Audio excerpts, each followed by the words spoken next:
Hey, it's Neil from 2AF. We're just doing another video about some of the guns that are around here that have kind of a cool history or a story to them. This is definitely one of them.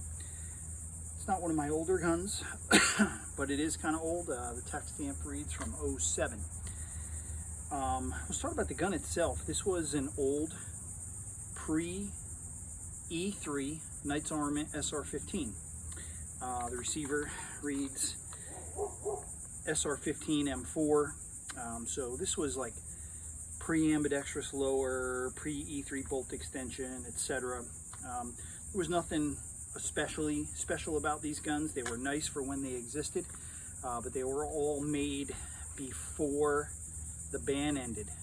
So I don't know exactly what year this one is from, but it's definitely going to be from before September of '04. I got it sometime after that, probably '06 or so, and by '07 I had turned it into a short barrel rifle. Kind of the inspiration for this gun was an old Knights Armament catalog.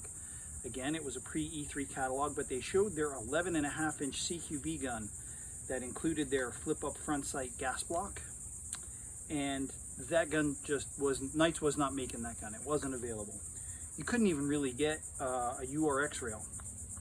So I wanted to try and build a gun as close to that as I could.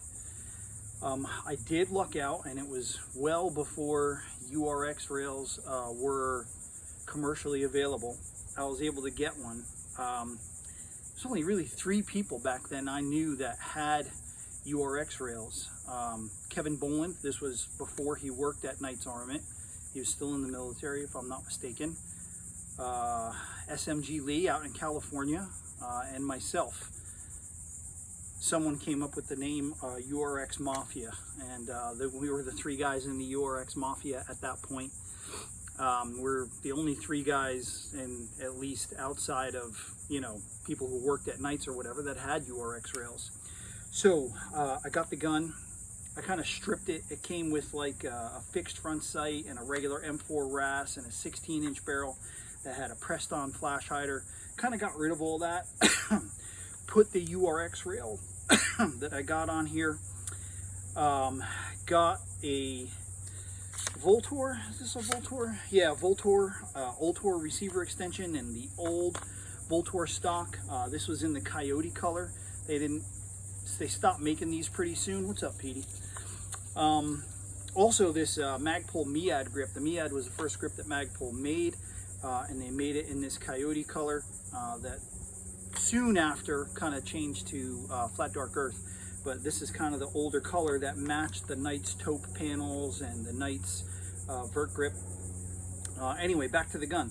I got the gun, SBR'd it, put the URX rail on. Needed a barrel. Couldn't really get a barrel from Knights, but I did get one from Noveski. The problem was, I ordered this 10.5-inch Noveski barrel. This is their CQB barrel, stainless. And when it came in, I didn't realize that the Noveski barrels were profiled only to take low-profile gas blocks. You couldn't put like a 2 taper pin gas block on here, and I needed that because I was able to get one of these flip-up front sight gas blocks as well. So I called, and this is back when you can call and still talk to John or Sherry, and I told them the problem, and they said, no problem, just send that barrel that you got back, and we'll make one and pin that front sight gas block on there for you. So I sent them the front sight gas block. They made the barrel.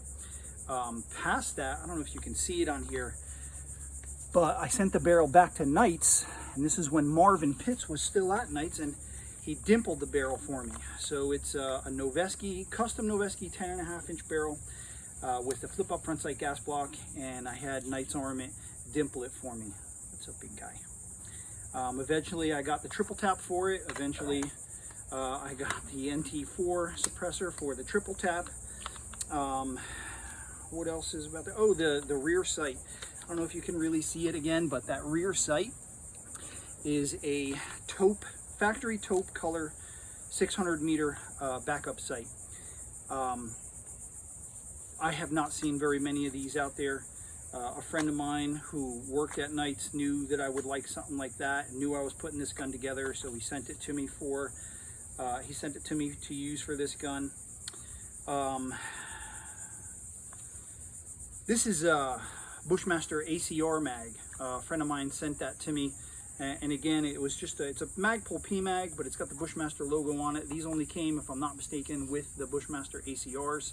And again, it just matched the color of this, so I just kind of keep this mag with here with the gun.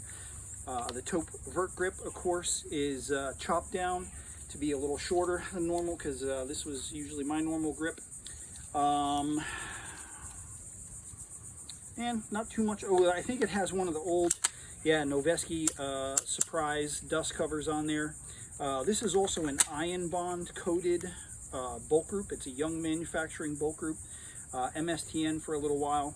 They were iron bond coating them. That was actually the first time I had even heard of iron bonding. It's kind of become a little bit more regular finish for the firearm industry in later years, but back then that was definitely the first time that I had heard of it.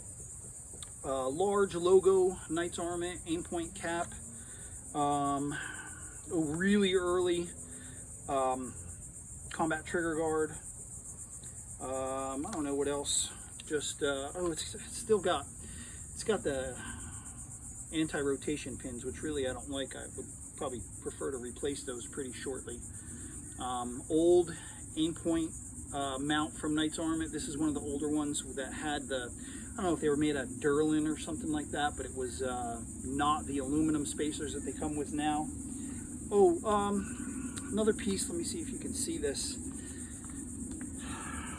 The clamp that's on that 600-meter backup sight is from some military program.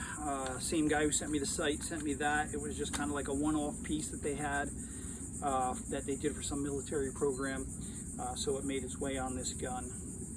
And man, that's about it. A little shorter video today, but of a cool gun, one of my earlier SBRs, and kind of a gun that I had a lot of help putting together.